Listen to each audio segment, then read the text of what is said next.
Hello anh em, chào mừng mọi người đã trở lại với channel của mình là Khanh. Và trong video lần này mình sẽ tiếp tục hướng dẫn cho mọi người tháo lắp vào lắp fan cho cái con FL980 này.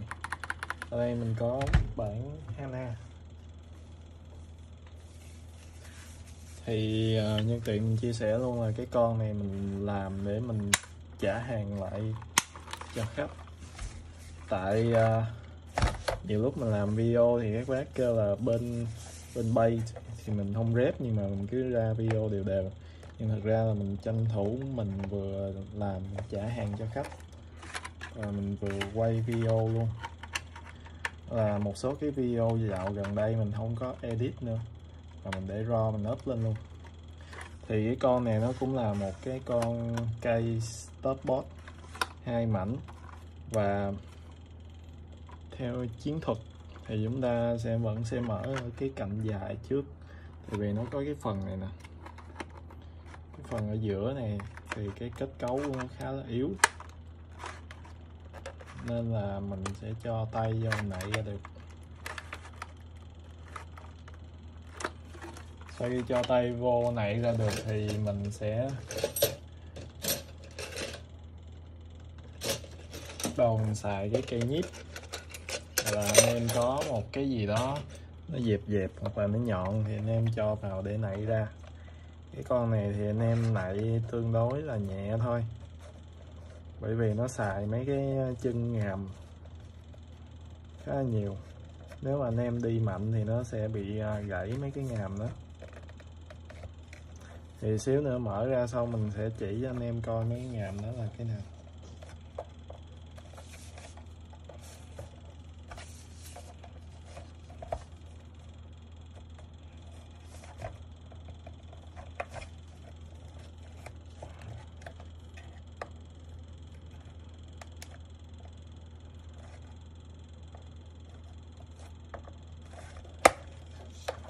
Con này lần đầu tiên mình mở thì khá là tốn thời gian, tại vì mình không biết cái hướng đi là như thế nào hết. Mà kiểu sau một lần thì thuần thục hơn, có kinh nghiệm hơn rồi. Thì mình sẽ mở ở cái cạnh trên trước, mình cũng sẽ lấy cây nhíp mình cho vào. Ở hai bên của nó sẽ có hai cái đó, nó sẽ có hai cái gài ở đây nữa. Và sau khi anh em mở được cái cạnh trên á, mình sẽ tiếp tục mình luồn cái đồ nạy của mình vô, mình đi hai bên trước, rồi sau đó nó bung ra, nó có thế rồi mình mới tiếp tục mình đi xuống cái phần dưới. Tại vì cái phần dưới này nó làm liền, kiểu nó làm phẳng nét với lại cái này nè, thì khá là khó để mình cho bất cứ cái gì vào để mình nảy ra. Thì khi đó sau khi mà mở được cái này á,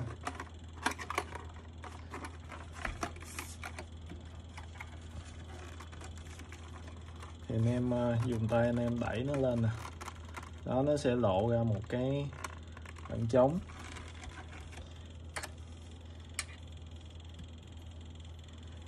Thì như vậy mình mới có một cái điểm để mình cho vào đây, mình nảy ra. Thì mới đầu mình sẽ dùng móng tay mình cho vào trước, mình lấy móng tay mình cho vào trước, mình lia tới cái phần giữa của phím á. Khi nào cũng vậy, cái phần khúc giữa một số cái vị trí mà nó không có cái ngàm á, thì nó sẽ rất là dễ bung ra. Thì anh em chỉ cần lia được tới cái chỗ đó là nó sẽ tạo ra cái khe hở. Và cái con này thì anh em nạy nhẹ ra là được.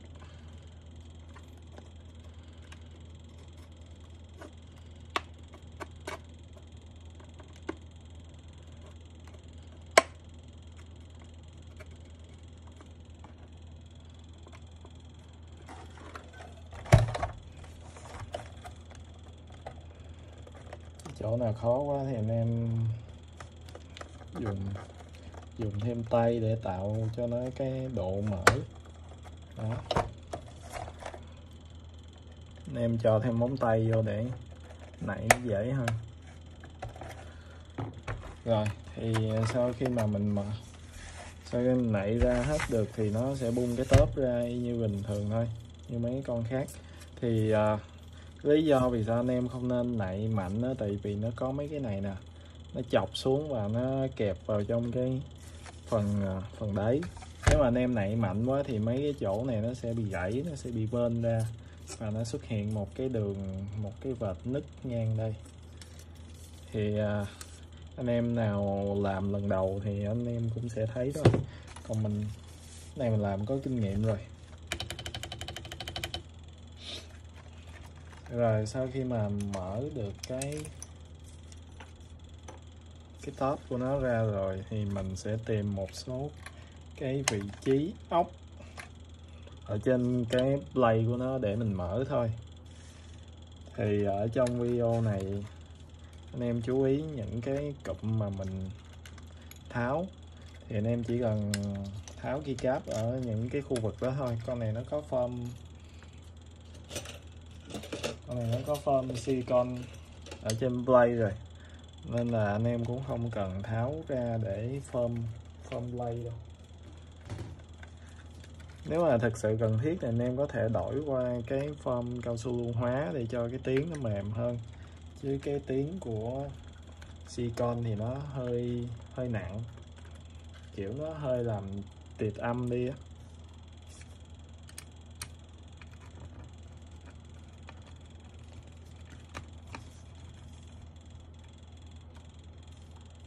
Như đây còn con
thì tổng cộng nó sẽ có 9 cái khu vực.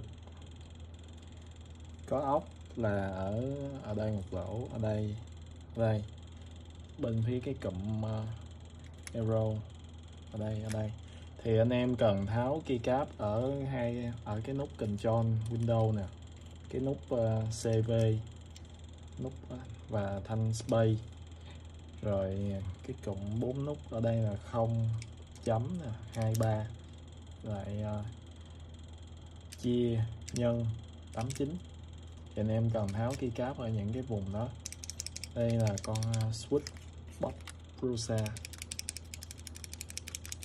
thì nó rất là nhẹ, gõ rất là sướng. Mình cũng có một cái con giống vậy, cái này cũng của nhà FL gia công nè.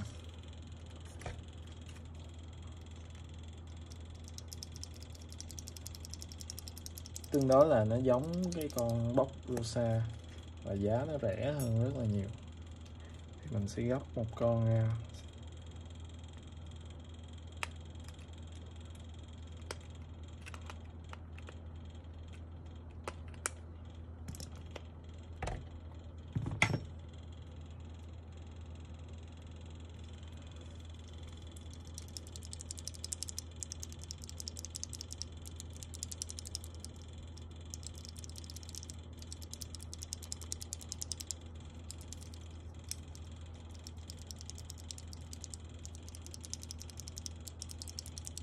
đó, anh em có thể nghe là cái tiếng gõ nó y chang nhau hết, tiếng gõ nó y hệt nhau.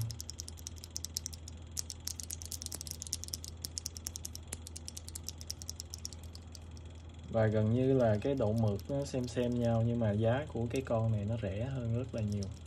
Và nó cũng có cùng cái tính chất là nó bấm rất là nhẹ và nhạy, giống với lại con Boss Rosa này. Cả hai đều là Lanier. Thì sẵn tiện video này mình muốn so sánh cho anh em coi luôn. Thì sắp tới mình sẽ bán hai cái gói switch trên Shopee. Thì anh em nào cần anh em có thể lên trên cái trang Shopee của mình để tham khảo. Ngoài ra trên đó mình có bán cái tấm foam case, mình chuẩn bị mình lót vô đây luôn. Thì khi mà anh em gỡ tới đây á, thì anh em cũng đã thấy là nó không còn con ốc nào nó dính trên play, nhưng mà anh em lật xuống anh em giật nó sẽ không ra. Tại vì cái chỗ này á, cái chỗ cái cổng cắm này họ sẽ đổ keo, đây cho nó dính cái cổng cắm, cho nó dính cái dây với lại cái jack cắm á, nhưng mà họ sẽ đặt vào đây liền, nên là cái keo đó nó sẽ dính xuống cái phần đáy, nên là nó sẽ tạo một cái độ dính khi mà anh em lật xuống cho mặt nó rớt ra. Thì khi đó nó sẽ khiến cho cái cụm PCB play với lại cái phần board nó dính với nhau, nhưng mà anh em cứ mạnh dạn anh em giật ra. Cũng anh em cũng nên coi là nương coi là anh em có quên tháo cái con ốc nào không nha. Nếu mà chưa tháo ốc thì khi nãy là mình làm rồi, nên là mình đảm bảo nó chỉ còn một cái liên kết ở đây thôi, mình mạnh tay mình giật ra nó sẽ bung ra. Còn em kiểm tra lại những cái vị trí ốc mà mình đã lưu ý khi nãy, anh em kiểm tra không còn con ốc nào anh em mới giật ra, chứ không thôi là nó gãy cái trụ ốc này. Rồi tiếp theo mình sẽ đi mình phơm đáy cho cái con này. Thì cái việc phơm đáy là nó ngăn cái tiếng ở trên nó vang xuống dưới, nên là con này mình sẽ phơm một lớp và mình sẽ cắt theo cái hình của cái kết cấu này luôn. Tại vì đợt trước mình farm cho con này thì mình farm dày quá, cái tiếng nó lại bị tịch, kết hợp với cái foam silicon nữa thì cái tiếng nó bị nghẹt. Nên là lần này mình rút kinh nghiệm, mình chỉ farm, mình sẽ đặt cái tấm farm đây rồi mình cắt theo cái này thôi, rồi mấy cái chỗ khác là mình chừa ra cho nó thoáng. Nói chung là cái lớp foam play silicon nó khiến cho cái việc tiêu âm, nó tiêu âm một cách khá là cực đoan, nên là anh em nào có thể một số anh em không thích, tại vì gõ xuống nó đanh, nó hơi bị đanh quá, nó mất đi cái độ thoát, mất đi cái khoảng không gian cho âm nó phát ra, rồi gõ nó hơi bị, cái âm nó lại đanh quá, nghe không có đã cho lắm. Thì một số anh em sẽ gỡ cái này ra và form lại cái khác. Thì nhân tiện nếu mà anh em muốn gỡ luôn cái PCB với lại play ra thì mình sẽ hướng dẫn cho anh em tháo luôn cái này. Thì anh em sẽ tháo 3 cái con ốc ở trên cái mặt phụ này trước.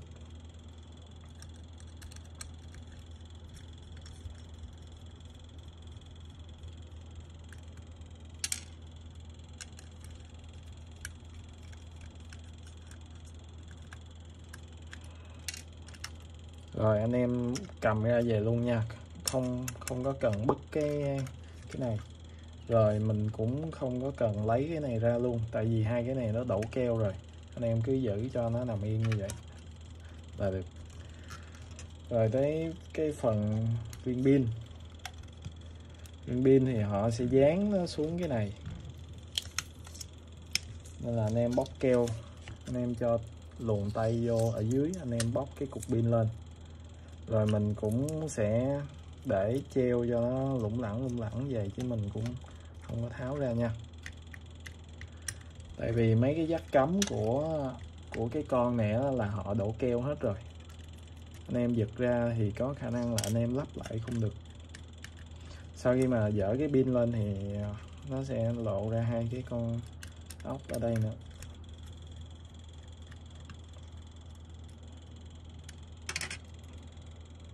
Rồi đó, anh em sẽ tháo được cái cụm cái khay pin ra. Thì cái này nó cũng không có liên quan gì tới cái việc tháo cây hết trơn á. Tháo cái cụm PCB plate ra, cái PCB plate nó liên kết với nhau bởi đây, 1 con, 2 con, 3 con.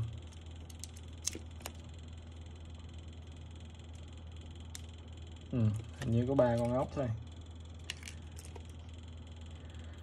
Đâu có liên quan chứ, anh em phải tháo 2 con ốc này ra thì anh em mới bứt được cái plate ra, tại vì 2 con ốc này nó đi từ trên plate đi xuống. Nghĩa là anh em nếu mà muốn tháo ra để thay cái tấm phông plate á, thì anh em phải gỡ cả cái khay pin ra như hồi nãy mình hướng dẫn. Thì sau khi gỡ cái khay pin, anh em gỡ thêm 3 cái con ốc ở 3 cái vị trí, là ở bên cụm này, ở đây nè. Thường mấy con ốc bắt PCB với plate nó sẽ xuất hiện một cái đường tròn vành răng cưa ở trên cái plate như thế này, là mấy con ốc đó nó là mấy cái con ốc tán. Sau khi dập cái plate thì họ tán cái con này xuống. Nó sẽ nằm úp xuống để mình vặn ốc từ dưới mình vặn lên. Thì cái kỹ thuật này mình chưa có làm được cho cái plate của mình.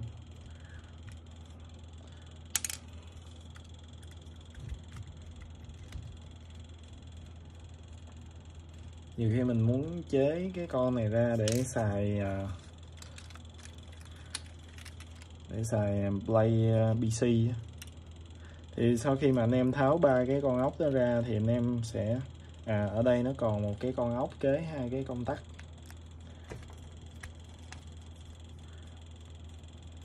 Thì sau khi mà tháo cái 4 con ốc, thêm con đây nữa là 4 con ốc ở ngoài, anh em sẽ gỡ được cái plate với lại cái PCB ra. Nhưng mà ở đây nó nhiều switch quá nên là mình sẽ không gỡ để tiết kiệm thời gian, giảm thiểu cái thời lượng video lại. Đó, thì anh em gỡ tới đây. Là anh em nhấc ra được rồi. Nếu mà anh em đã tháo hết switch và keycap thì tới đây cái mạch với lại cái plate nó sẽ rớt ra thôi. Còn đây là cái form plate silicon, họ đổ rất là dày và kiểu nó không còn cái độ flex cho cái plate nữa, nên là gõ xuống nó khá là đanh.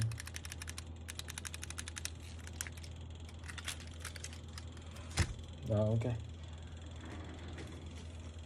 Thì mình muốn sâu cho anh em cái cách tháo cái cụm plate PCB ra vậy thôi. Bây giờ mình sẽ bắt ốc lại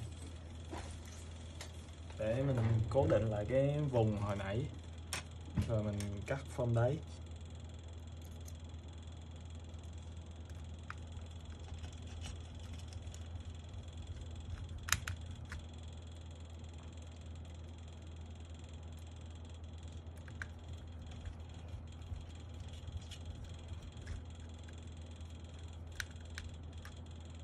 Cái con này nếu mà anh em nào lần đầu làm thì thật sự là vã mồ hôi thật sự luôn. Khá mệt, gỡ con này khá đuối.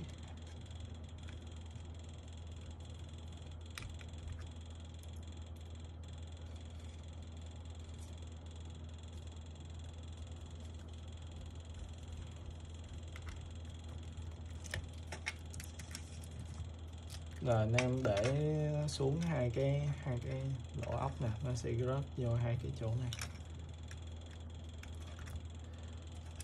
Rồi anh em bắt ốc xuống. Nên vì thế là nếu mà anh em không có tháo cái khay pin này ra thì anh em sẽ không tách được cái plate với lại cái PCB. Rồi ở trên cái cục pin nó còn keo nè, anh em chỉ việc ịnh lên lại thôi. Anh em luồn cái dây pin vào trong này.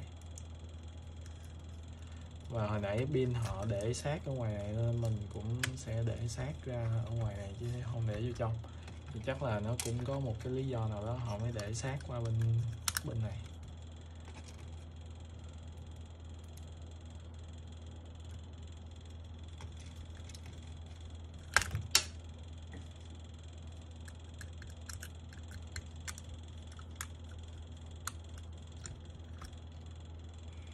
Cái quạt của cái máy tính của mình lâu rồi mình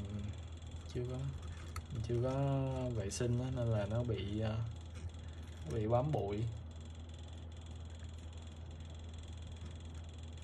nên là nó quay không có đều, nó bị lệch, nên là nó gây ra cái tiếng lẹt kẹt ở trong video. Một số cái video trước nó cũng bị, mong anh em thông cảm cho mình nha.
Cây kéo mình còn để ở ngoài khu vực gói hàng nên mình vừa ra mình lấy.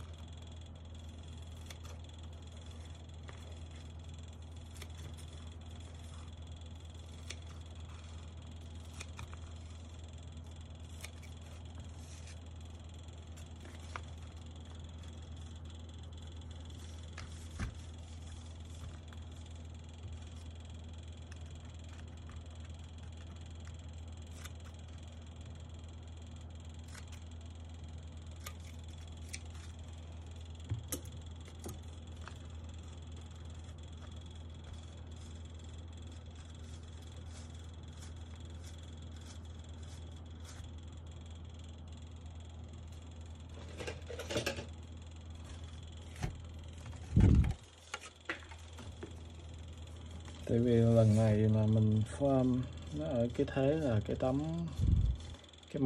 cái mặt này mình hay ỉnh xuống để lấy cái vết hằn á, nó sẽ quay lên trên, mình sẽ dùng cái ngón tay mình miết thì nó vẫn sẽ tạo cái vết hằn. Đối với cái công tắc thì anh em cắt rộng ra tí xíu, tại vì cái công tắc nó còn đi qua đi lại, nên là về cái chiều ngang thì mình cắt nới ra nha.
Cái việc còn lại thì tùy theo cái độ khéo tay của anh em thôi nha, chứ mình không có hướng dẫn thêm được.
Ok, vậy là xong rồi đó. Mình đã thực hiện form đáy cho cái con này xong rồi. Và khi mà anh em gõ xuống thì cái tiếng nó sẽ không bị thoát xuống dưới thôi. Nếu mà anh em form dày quá thì nó sẽ bị tịt âm. Và một số chỗ á, anh em lót form nó không đều thì cái âm gõ từng nút nó sẽ ra khác nhau thì nó sẽ gây khó chịu hơn. Thì mình khuyên là cái con này mình chỉ làm như vậy là được. Rồi, tiếp theo đó là anh em cần chú ý một số cái chỗ lỗ ốc nữa. Công việc của chúng ta đến đây chưa có xong đâu. Thì một số cái trụ ốc nó đi từ dưới lên trên đó.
Mình sẽ cắt thêm một cái chỗ cái jack cắm pin nữa.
Chắc có thể về sau mình sẽ mượn một con mình ôm lâu tí xíu để rồi mình vẽ lại cái này mới được.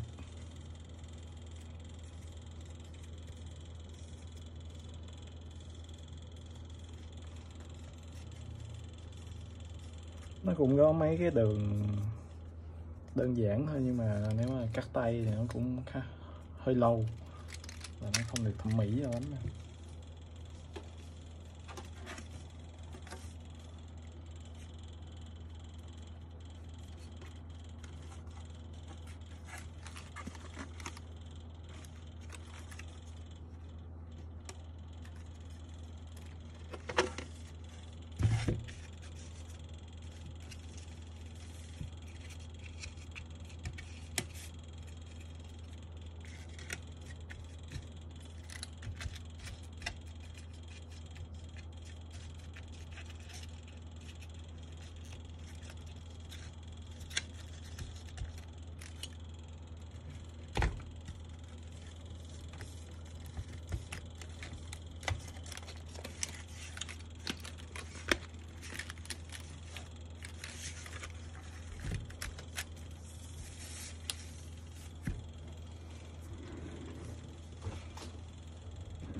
Anh em xem mấy cái thanh này nó đã vào đúng vị trí nha. Rồi mình sẽ lắp.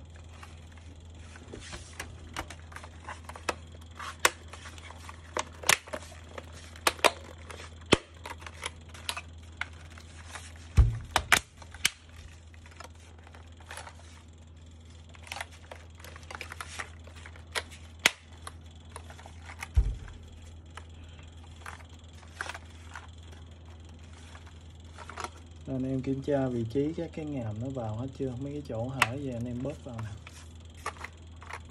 đây nữa nè.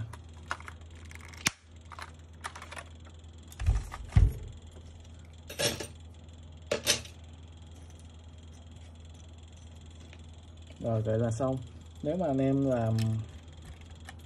làm ở nhà tự làm thì cái quá trình này nó sẽ xảy ra trong vòng từ 15 cho tới 20 phút thôi, nếu mà không thuyết minh giống như mình.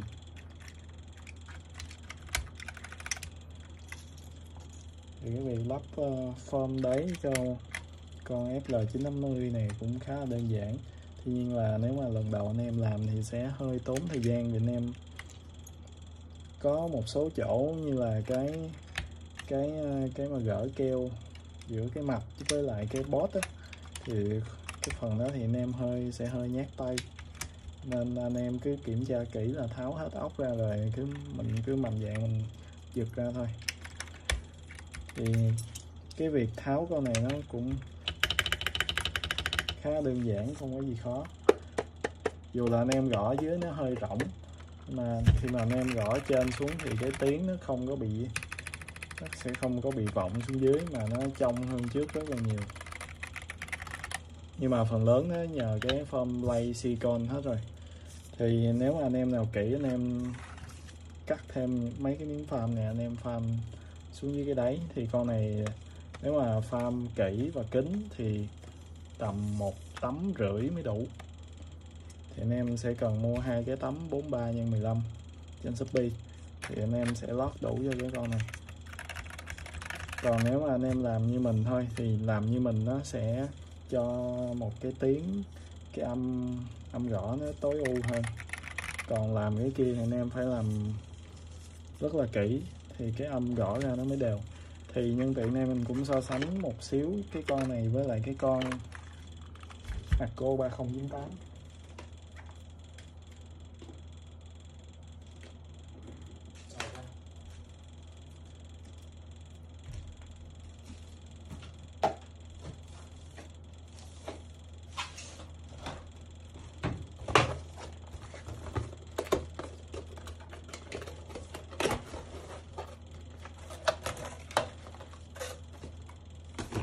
Đây, cái con Akko 3098 mình đang giữ. Cái con này là mình thay qua switch MBD Panda với lại cái bộ keycap trim len. Thì bạn nào cần mua cái bộ keycap với lại switch thì ở trên Shopee mình cũng sẽ up trong thời gian tới. Sau khi mà mình trả cái đợt switch này xong rồi thì mình sẽ up lên trên Shopee. Và cả cái bộ keycap này, thì mình còn dư một set. Còn set này chắc mình để mình xài, tại nó cũng khá là đẹp. Thì cái con Akko 3098 này nó sẽ chuyển layout mát với win, nó sẽ chuyển ở dưới. Okay. Còn cái con này nó cũng sẽ chuyển layout mát win ở dưới, nhưng mà đồng thời nó cũng sẽ chuyển cái chế độ Bluetooth, wireless với lại dây, nó nằm ở dưới hết. Thì khi mà anh em muốn chuyển kết nối đa thiết bị nhanh á, thì anh em phải, ví dụ anh em đang xài một cái máy tính bảng bằng Bluetooth và anh em muốn chuyển qua anh em gõ trên cái PC, thì một số anh em làm việc thì anh em sẽ sử dụng cái combo như vậy. Thì mình không biết nữa, mình đặt cái trường hợp như vậy thôi. Thì nếu mà anh em muốn chuyển từ Bluetooth qua wireless thì anh em phải cứ mỗi lần chuyển anh em phải lật cái con này lên, em gạt công tắc. Mà cái con này nó cũng không hề nhẹ. Nếu mà anh em, cái này là tại vì mình đứng, còn khi mà lúc mà anh em ngồi thì cái việc nhấc lên bỏ xuống nhiều nó sẽ khiến cho anh em cảm thấy bực mình, mỏi tay, và nó kiểu nó gián đoạn công việc của mình. Cái con Akko này thì nó chuyển, nếu mà anh em muốn sử dụng chế độ wireless, anh em gạt qua Win hoặc là Mac, thì là nó vô cái chế độ Bluetooth, rồi anh em chuyển bằng mấy cái hotkey là FN cộng RTIU gì đó mình không nhớ nữa, nhưng mà nó chuyển bằng hotkey. Thì khi đó anh em chuyển kết nối đa thiết bị nó sẽ tiện hơn cái con này rất là nhiều. Với lại mình cảm thấy cái con này mình phơm xong đi cầm nó chắc tay hơn và gõ cũng ổn hơn. Cái con này anh em phải thay cái phơm silicon của nó ra, chứ mình cảm giác cái này nó hơi đanh và nó không hợp gu với mình, tại vì mình thích gõ tắt tay. cái tiếng nó hơi thót và vang một xíu, còn cái con này thì nó gõ nó hơi đanh nên là nó không nằm vào gu của mình. Và cái đó cũng là quan điểm cá nhân của mình thôi. Thì mình cũng đã chia sẻ so sánh cái con này với con Arco 3098 ở đây. Thì mình thích cái con này hơn ở cả cái build lẫn cái sự tiện dụng mà nó đem lại. Còn về mấy cái khác, thí dụ như về thiết kế thì là cái con này nó tốt hơn. Tuy nhiên nó cũng tùy góc độ người dùng thôi. Một số anh em kêu là cái thiết kế kiểu chia tầng lớp này nó lại xấu, còn cái con này nó thiết kế liền khối hơn thì nhìn nó đẹp, kiểu thiết kế của nó basic á. Rồi, hy vọng qua video này mình đã cung cấp cho anh em một số cái thông tin bổ ích cũng như là cần thiết cho cái quá trình mod phím của anh em.